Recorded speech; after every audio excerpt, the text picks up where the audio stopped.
Hello students, welcome to student academy. ఈ వీడియోలో మనం 10th class physical science subject నుంచి మనం the most important question discuss చేయబోతున్నాం. అది వచ్చేసి mention the required material and chemicals for the experiment of scattering of light. So light scattering అవుతుంది మనకు తెలుసు, స్కాటరింగ్ ఆఫ్ లైట్. సో ఆ ఎక్స్పెరిమెంట్ చేయడానికి కావాల్సిన మెటీరియల్స్ ఏంటి, కెమికల్స్ ఏంటి, ఎట్లా చేస్తారు, ఎక్స్పెరిమెంటల్ ప్రొసీజర్ ఏంటి కూడా మెన్షన్ చేయాలన్నమాట. సో ఇది 5th chapter human I and colourful world చాప్టర్లో ఉన్న one of the important SI question students. ఓకేనా? సో మరిన్ని క్వశ్చన్స్ కోసం సబ్స్క్రైబ్ చేసేయండి. అండ్ ఈ ఛానల్లో మీకు 6th నుంచి 12th వరకు అన్ని సబ్జెక్ట్స్కి సంబంధించిన full chapter videos, previous year questions, IIT questions, NEET questions, foundation, EAMCET, POLYCET, APRJC, everything is 100% free అనమాట. So don't forget to subscribe the channel, like the videos, comment below if you have any doubts. మనం క్వశ్చన్లోకి enter అయిపోదాం. Mention the required materials and chemicals for the experiment of scattering of light అంట. So మనకి కావాల్సిన experiment వచ్చేసి scattering of light. Scattering of light. So దీనికి కావాల్సిన materials and chemicals ఏంటి అంటే కనుక మనం చూస్తే కనుక మనకి వాటర్ కావాలి స్టూడెంట్స్, అండ్ మనకి బీకర్స్ కావాలి, అండ్ మనకి సల్ఫ్యూరిక్ యాసిడ్ కావాలి, H2SO4 లేదా సల్ఫ్యూరిక్ యాసిడ్ కావాలి, అండ్ హైపో కూడా కావాలి. సల్ఫ్యూరిక్ యాసిడ్ అండ్ హైపో అని అంటాం, లేదంటే సోడియం హైపో అని అంటాం, లేదంటే సోడియం థయోసల్ఫేట్ అని కూడా అంటాం. సోడియం థయోసల్ఫేట్ వేరేదైనా ఒకటే. సో ఈ 4 కావాలి స్టూడెంట్స్. సో ఫస్ట్ ఏం చేయాలి, ఫస్ట్ బీకర్లో, సో వీటన్నిటిని కూడా బీకర్లో వేయాలన్నమాట. ఓకేనా students? So pour them in beaker. So ఈ సల్ఫ్యూరిక్ యాసిడ్ని, సోడియం హైపోథయోసైల్ట్ని, వాటర్ని, ఇవన్నీ కూడా ఒక బీకర్లో వేయాలన్నమాట.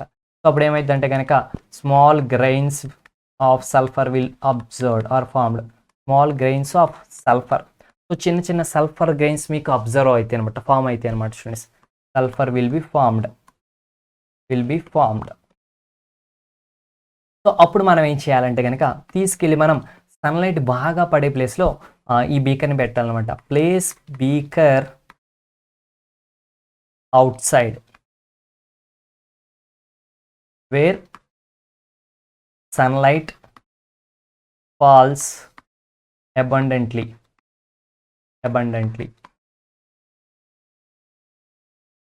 సో ఎక్కడైతే సన్లైట్ బాగా పడుతుందో అక్కడ ప్లేస్ చేయాలన్నమాట బయట. సో ఆ సన్లైట్ పెట్టినప్పుడు మీరు అబ్జర్వ్ చేస్తే ఫస్ట్లో మీకు ఆ సొల్యూషన్ అనేది వాటి యొక్క సల్ఫర్ గ్రెయిన్స్ యొక్క సైజ్ కొంచెం పెరుగుతూ ఉంటుంది అనమాట. అండ్ ద బిగినింగ్ మీకు బ్లూ కలర్లో కనిపిస్తుంది. ఫస్ట్ మీకు బ్లూ కలర్లో కనిపిస్తుంది. కొంచెం వాటి యొక్క సైజ్ పెరిగిపోయి సల్ఫర్ అంతా ప్రిసిపిరేట్లా ఫామ్ అయిపోతూ ఉంటుంది. అప్పుడు మీకు వైట్ కలర్లో కనిపిస్తుంది.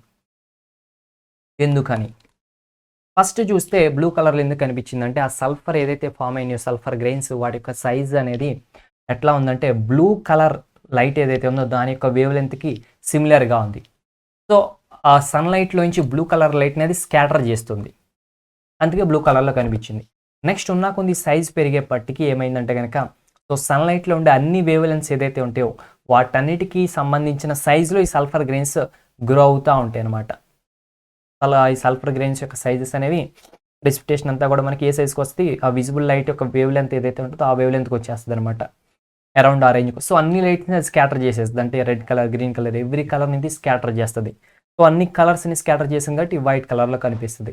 సో ఇదే మనకి జరుగుతుంది స్టూడెంట్స్. ఆకాశం మనకి బ్లూగా కనిపిస్తుంది, ఈవినింగ్ టైమ్స్లో రెడ్గా కనిపిస్తుంది, వైట్గా మాత్రం కనిపించదు.